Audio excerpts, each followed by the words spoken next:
Boa noite, irmãos. Sejam todos bem-vindos. Meu nome é Paulo Henrique, eu sou frequentador da Sociedade Espírita Irmã Rosália e hoje, juntos, nós vamos fazer uma reflexão de um texto do livro A Verdade Responde, do Espírito Emmanuel e André Luiz, pelas mãos sagradas do nosso querido médium Francisco Cândido Xavier. E o texto de hoje se chama Tarefa Espírita. E aí a gente pensa, tarefa espírita? A doutrina espírita tem uma tarefa? E nós, como espíritas, temos uma tarefa dentro da doutrina espírita? Então a gente já começa a trazer aí o primeiro trecho, e eu vou fazendo a leitura dos parágrafos e a gente vai refletindo junto, tá? O primeiro parágrafo já fala: todas as obras efetuadas realmente em nome do Cristo na Terra, excetuada a nossa humana participação, que habitualmente lhes desfigura a santidade e a beleza, são grandes e respeitáveis. Então já traz um pensamento que as obras do Cristo são sempre respeitáveis, até mesmo quando tem a mão humana, porque muitas vezes nós deturpamos o ideal do Cristo, o trabalho, a obra na sua vinha. E isso me faz lembrar de um colega. Muitos anos atrás, ele estava passando por alguns conflitos religiosos, se considerando agnóstico, não entendendo muito bem Deus, até por vir de uma base de uma religião em que mostra um outro tipo de Deus, um Deus mais vingativo, um Deus mais cruel. E ele falava assim: o que adianta fazer o bem? Se as pessoas que fazem o bem só fazem com interesses próprios, elas fazem pensando num paraíso, vou fazer aquilo para ir para o céu, ou fazem pensando obter alguma vantagem material, ou procuram fazer o bem buscando as glórias da vida material, das pessoas olharem para ela e falar assim: nossa, como ele é bom. E aí eu tentava refletir com ele no seguinte, que o trabalho do bem, por si só, já é carregado de amor, porque é o trabalho do Cristo, é a vinha dele, é o campo de trabalho dele. E nós, por mais que às vezes estamos presos em interesses, esses nossos interesses não desvirtuam o trabalho no total. E às vezes, se nós buscamos algum tipo de paraíso, algum tipo de satisfação pessoal, isso não afeta no trabalho do Cristo. Isso também não afeta numa coisa primordial, que é as pessoas que estão recebendo aquele trabalho. Se nós pensarmos que o Cristo retornou à Terra para nos salvar de nós mesmos, ele, como indivíduo, fez aquilo levando sem querer receber nada da humanidade.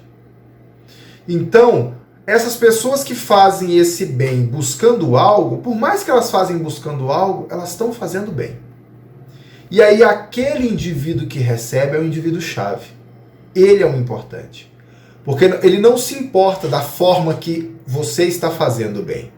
Ele recebe aquele bem e o sentimento de gratidão dele é tão grande que ele já produz aquela energia necessária, aquela energia de gratidão, de amor, e aquilo alcança os indivíduos. Então, nesse primeiro ponto, a gente já tem uma reflexão de que o trabalho do Cristo é importante e aqueles que o recebem também se tornam indivíduos importantes, e os que fazem também, cada um na sua escala. E aí ele continua no parágrafo seguinte: sublimes foram todas as vidas asfixiadas no martírio e no sangue, para que as sementes do Evangelho Redentor alcançassem a humanidade. E abençoado tem sido todo o esforço sincero na preservação dos tesouros da Boa Nova, seja ele realizado nas sombras do claustro ou no ambiente liberatório e reformista da praça pública. E aí, com essa passagem, a gente pode recordar, ao longo das eras, os indivíduos que levaram o Evangelho no coração. A gente tem aí vários ao longo das eras. Primeiro, os mártires nos circos romanos, que tinham a fé viva no Cristo e sabiam que aquele martírio não seria um martírio em vão. Até porque, historicamente falando, aqueles martírios foram que deram, além da própria mensagem do Cristo, um impulso na mensagem dele. A mensagem dele se espalhou e se tornou famosa. Foi um sofrimento tão grande que se ficou conhecido por muitos povos. E aí a gente vai trazendo, depois desses mártires, nós temos os apóstolos que levaram a mensagem do Cristo. Depois a gente pensa os santos, como Francisco de Assis, Francisco de Paula, né? Dois santos que fizeram votos de pobreza e acolheram aqueles que mais sofriam. Aí a gente pensa em São Vicente de Paula, que abriu diversas instituições de caridade.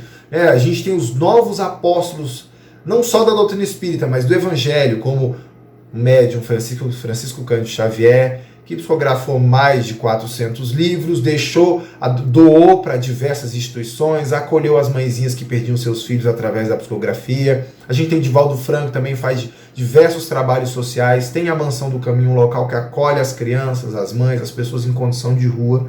A gente tem a Irmã Dulce, que era uma freira que subia, né, as regiões ali da Bahia de Salvador, os morros, às vezes com o pulmão completamente comprometido, sem capacidade de respirar, mas acolhendo os pobres, amando, servindo, procurando ouvir, procurando fazer o máximo que ela podia. A gente tem também aí até figuras conhecidas por nós, da nossa casa espírita, que é a Irmã Rosália e o Padre Germano, que são mentores da casa. Irmã Rosália, que era a dama da caridade, a mãe acolhedora dos pobres e dos desvalidos. No período da guerra na França, né, no conflito na Guerra Civil da França, ela acolhia os exércitos, os homens dos dois lados, não importava quem morria, ela estava acolhendo, ela estava no meio do confronto, dando água, dando alimento, carregando os corpos, dando enterro digno para aqueles irmãos, sem perguntar nada. E o Padre Germano, que foi um irmão que acolheu muitos, né, na sua igreja, as pessoas com mais diversos problemas, ele estava lá para acolher, estava lá para auxiliar.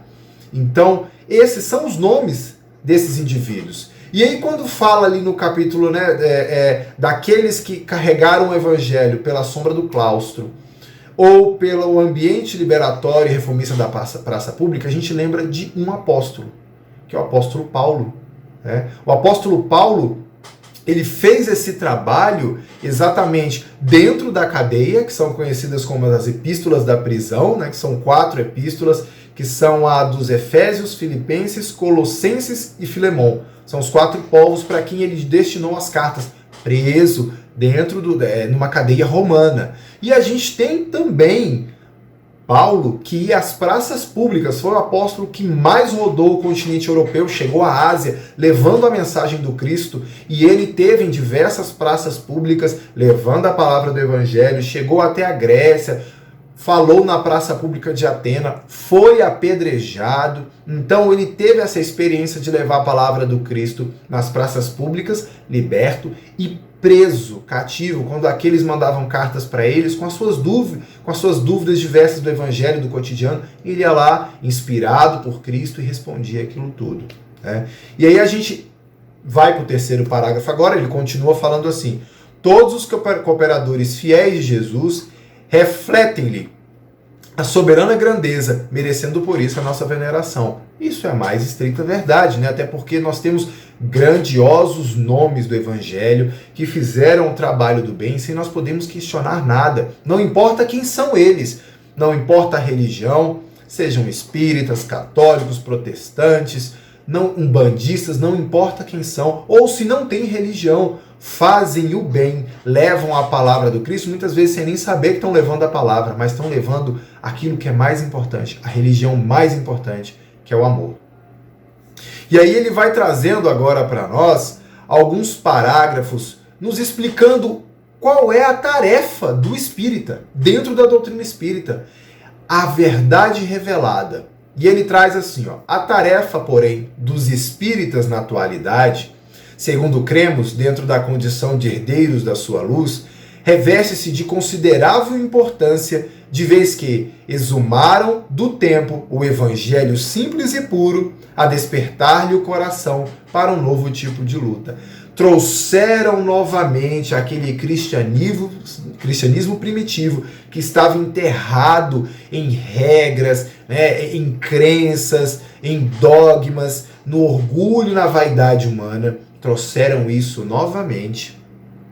E aí nós vemos agora, claro que essa mensagem veio não só através dos novos espíritas, nós temos aí primeiramente Cristo que trouxe pelas mãos dos médiuns através dos espíritos mensageiros e pela organização e pela postura de Allan Kardec, que é o codificador da doutrina espírita, ele trouxe as 5 obras básicas, né, que é o Livro dos Espíritos, o Livro dos Médiuns, o Evangelho segundo o Espiritismo, o Céu e o Inferno e a Gênese, que responde todas as questões que envolvem nossa vida. E aí a gente tem as obras complementares também, pelas mãos principalmente do Chico Xavier, um indivíduo que é assim, não só para compreender a mensagem do Cristo, é para transformar nós mesmos, né? E para despertar o homem. E aí, o que ele vai trazendo aqui? Ele falou, né, a tarefa do espírita, aí ele vai listando não apenas o testemunho confessional que lhes revela o modo de sentir ou de crer. Não é só isso que deve ser feito. Não somente o culto exterior, quase sempre inútil, por vezes repleto de sugestões valiosas. Não apenas a oratória que defina os méritos do Senhor e lhe proclame dons excelsos. Não somente a arte, emoldurando-lhe as manifestações para uso dos outros. Não somente o trabalho intelectual que esclarece a mente e prepara a convicção, mas, sobretudo, a propaganda de Jesus nas próprias vidas, para que a leitura da exemplificação convença e tranquilize, liberte e renove a eira do mundo. E aí, o que a gente para pensar? Que a reforma do mundo, ela só vai surgir quando os próprios homens buscarem deixar aquele homem velho, orgulhoso, vaidoso, egoísta para trás e olharem para frente e buscar o novo homem. E o que isso quer dizer? É que o espírita tem a missão, tem de ensinar aos homens que o cristianismo ele deve ser não só sentido, mas vivido em toda a sua prática. Deve ser levado não só para aqueles que querem ouvir, mas deve ser levado também para aqueles que não querem ouvir, através do exemplo. Muitas vezes as pessoas não querem ouvir a sua palavra, aquilo que você tem a dizer da doutrina espírita, que é o cristianismo primitivo, é simplesmente o cristianismo como ele era inicialmente. Mas aí, se eles não querem ouvir, o que você faz? Pelo seu exemplo como indivíduo, você vai mostrando como nós podemos viver de forma correta e pacífica no mundo. A dor surgirá, a dor irá chegar a todos os corações, mas a diferença é aquele que sabe suportar a dor com resignação. Não é suportar, não é sofrer, é suportar a dor. Não é se desesperar, é suportar a dor. E não só isso, é levar o bem, é consolar. É aquela passagem de não botar a candeia debaixo do alqueire, não esconder a luz debaixo da mesa, debaixo da cama. A luz serve para iluminar a todos. Então é acender a luz do conhecimento, a luz do exemplo próprio e mostrar para os outros como devemos viver, como devemos conviver e como devemos levar a mensagem do Cristo. É isso que o espírita tem, essa é a missão dele. Pegar as obras, estudar, entender o que elas estão dizendo e trazer para si, primeiro, a reforma e, através do seu exemplo, ensinar aos outros. Foi isso que o Cristo fez. Porque o Cristo pegou a passagem que vinha de Moisés, o Velho Testamento, ele deu prosseguimento àquilo. Ele explicou como devia ser feito através do seu exemplo próprio, das curas, consolando os pobres, os famintos. Ele ensinou como devemos viver, não esquecendo ninguém, trazendo todos conosco. E aí, para terminar, o último parágrafo ele fala o seguinte: para isso, além de tudo que foi listado, libertar o mundo e tudo mais, a palavra, a fé, o entusiasmo e a monumentalização da beneficência humana são convocados, mas acima de tudo, a esse material é imprescindível oferecer ao Senhor, na pessoa dos semelhantes, o próprio coração em forma de amor puro e serviço incessante, sem desânimo e sem desespero, na certeza de que todos somos ovelhas do Divino Pastor, que somente nos pede submissão em favor da própria felicidade, no grande caminho de retorno à glória celestial. Então, é deixarmos de ser egoístas e orgulhosos, de pensar só em nós. de buscarmos essas outras ovelhas desgarradas que estão perdidas. Porque se hoje não estamos tão perdidas e desgarradas, ou se ainda estamos, mas se não estamos inicialmente, em algum momento, nas esteiras do tempo, em outras existências, nós já estivemos nessa situação. Já fomos ovelhas desgarradas e esquecidas. E alguém nos acolheu, primeiramente o Cristo, e alguém outro que teve a paciência, o amor e carinho de nos levar à palavra do Mestre. Se hoje nos encontramos perdidos e desamparados, nós temos a informação hoje, o conhecimento de nos encontrarmos, de enxergarmos novamente o caminho que devemos trilhar.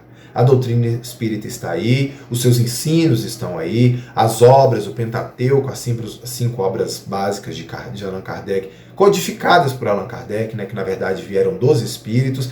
Temos aí as mais 400 obras de Chico Xavier, obras de Divaldo, que explicam como viver, como lidar com a dor, com a tristeza, com a depressão, como lidar com a morte, com a reencarnação, com os problemas, com os familiares, diversas questões, como fazer o bem, como ajudar e servir.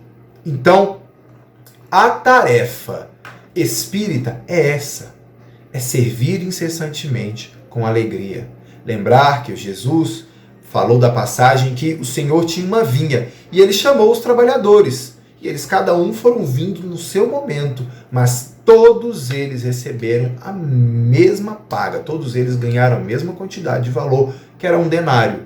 Por quê? Porque Cristo é justo, ele chama para o trabalho. Se você tem disposição para trabalhar e vontade para trabalhar, você vai receber. Porque ele falou, o primeiro vai receber um denário, o último vai receber um denário. Todos vão receber, aqueles que trabalharem vão receber. Então nós estamos aqui agora, nessas últimas horas, prontos, preparados, já com conhecimento para trabalhar. É só aplicarmos. Não é? Então essa é a mensagem de hoje. É uma lição profunda que faz nós espíritas, e aqueles que ainda não são espíritas, mas têm a sua religião, mas pensam no bem, na caridade, no amor, na união entre os povos, em refletir qual é o nosso trabalho aqui na Terra. Nós temos nossas responsabilidades familiares, nossas responsabilidades profissionais, nossas responsabilidades materiais diversas. Todas essas nós podemos colocar o trabalho do Cristo no meio delas. Fazer com amor, fazer com desinteresse, dando o máximo de nós nessas áreas. E fazer o bem para aqueles que não conhecemos, para aqueles que são os nossos irmãos. Ajudar esses também, servir de alguma forma, porque tudo isso vai nos ajudar de uma forma a caminharmos, a despertarmos, deixarmos para trás todo o orgulho e egoísmo, certo? Então, a lição foi essa. Eu espero que tenha sido, que eu possa ter passado de uma forma clara para vocês e que eu possa refletir sobre ela também, porque me fala muito essa lição também. Então, fiquem com Deus, uma boa reflexão para vocês e até a próxima.